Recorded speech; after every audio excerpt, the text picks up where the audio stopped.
Are you guilty of treating your Leica camera like a baby?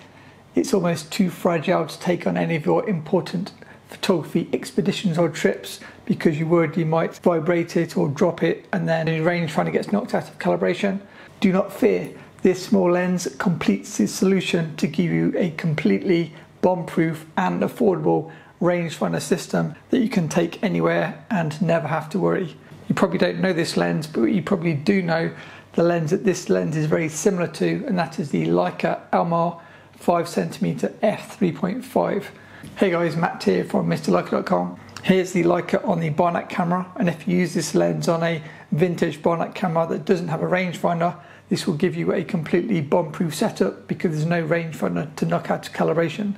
That's option one if you want to stay pure Leica. Option two is what we're talking about today, and this is using a non-Leica lens on a non-Leica camera, both of which are much more affordable and will allow you to adventure into the unknown and not have to worry about your camera. So today we're talking about the Zeiss Tessar 5cm f3.5 lens. This lens was designed in 1932 and was in production for around 20 years, and they're said to release around 31,000 units. This lens comes in a few different versions. There's the early version, which is uncoated, and you can tell because there's no red T on the front. Then you've got the later versions which have the red T, which is the one that I've got. You can get them with a silver face, as I've got here, but also with a black face. And you can find them in f3.5, which is the version we're talking about today, but also a faster f2.8. These lenses were available as collapsible and also rigid. I've got the collapsible version, and this makes it more similar to the Elmar, which is also a collapsible lens. If you see the cameras side by side, on the left we've got the Elmar 5cm 3.5 on the Barnack. On the right you've got the Tessar 5cm 3.5 here on a Kiev. So this is a Contax RF mount lens, which means it will fit Contax rangefinder cameras and Kiev rangefinder cameras. The price of this lens is really cheap, and you can probably find them on eBay for roughly $150. I'm saying cheap compared to Leica lenses. And it's really decent. It's very, very sharp from wide open, being a Tessar design. Tessar lenses, this has got 4 elements in 3 groups, very simple optical design. And it's got the aperture scale on the front of the lens. If we take a closer look, this lens has got 13 aperture blades, which look really nice if you get that close and you can see them.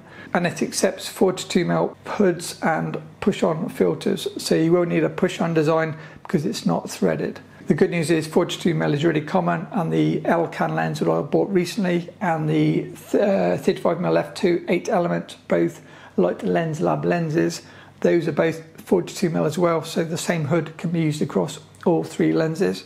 And this lens is built of, I think it's like aircraft aluminium. It is exceedingly light. It weighs 80 grams.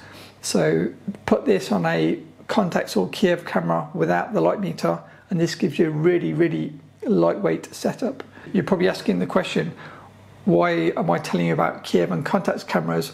Because they're also rangefinder cameras, so surely they will suffer the same fate as Leica rangefinder cameras.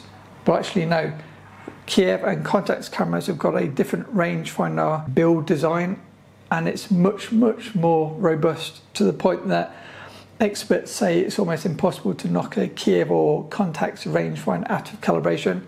For this reason, if you're doing, say, a mountain bike holiday or motorbike holiday, anything where you've got lots of vibration, or you just want something that you can chuck in your bag and you're not too worried about it, Kiev or Contax, Kiev in particular, because you can get like a Kiev for reasonably cheap, very, very cheap compared to Leica cameras, and I really love mine.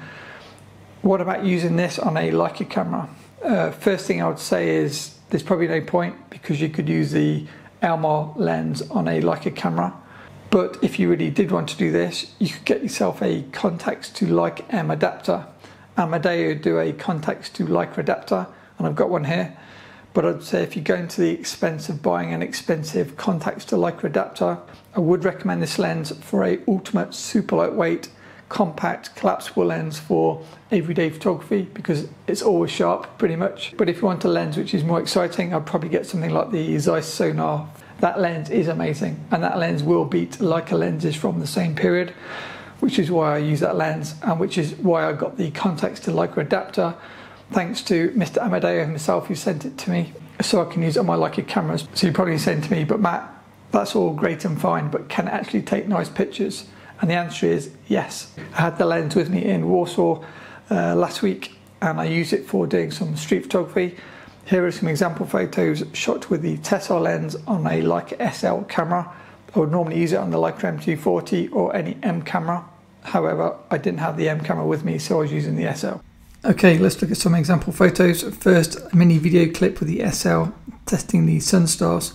And here's a photo from the same flag. Really nice sun stars because of the 13 aperture blades. While I was pointing at the sky, here is a vignetting test. Not too bad, even wide open, but it's all gone by around 5.6. This lens does flare in certain conditions, and this is kind of the worst type of flare where you get that light streak, but it's mostly kind of a bit of like veiling flare. To the most part, you won't have a problem unless you're pointing it towards the sun. And as you can see, you get that like streaking effect. For bokeh, this lens does actually give nice bokeh for a 3.5 aperture lens. If you're using it on a crop sensor body or high res camera and crop in, as you can see, you can get really nice bokeh from a crop. Here are colours unedited, and I'd say they're slightly muted, but true to life, and no colour cast or anything like that. Here's a sharpness test, first wide open, and it's already pretty good, as mentioned earlier in the video. As you stop down with every f-stop, you get a slight improvement, and then once you add a preset, it really does bring the photos to life, as you can see here. So for my Warsaw trip, I developed a new preset called Warsaw Colour Postcard Preset to kind of suit the kind of travel postcard vibe, and with me focusing a lot on colour because I was seeing colour more than black and white on this trip. So all these photos are raw plus my new Warsaw Colour Postcard Preset.